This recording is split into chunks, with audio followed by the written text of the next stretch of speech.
questions when it comes to our Fifth Amendment rights and our smartphones, but a new ruling could help clear all that up. Yeah, digital reporter Alexandra Bahu is here to explain your rights. Alex. A circuit court judge in Virginia has ruled that a defendant can't be compelled to give up their passcode to police, but when it comes to a fingerprint smartphone ID, well, that's a different story. This debate as to whether or not a phone's passcode is protected under the Constitution started after a man was charged for assaulting a woman in his bedroom.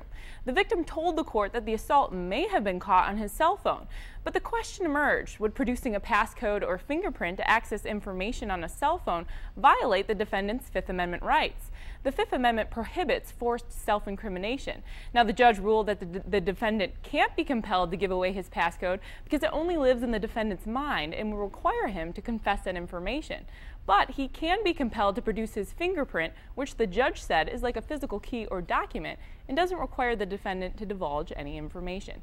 Now, the Virginia pilot reports that it's not yet known whether the defendant's phone can be opened with a fingerprint. Nevertheless, the ruling in the case is interesting as technology continues to evolve. Glenda, Malcolm, back to you. Thanks, Alex. Very interesting indeed.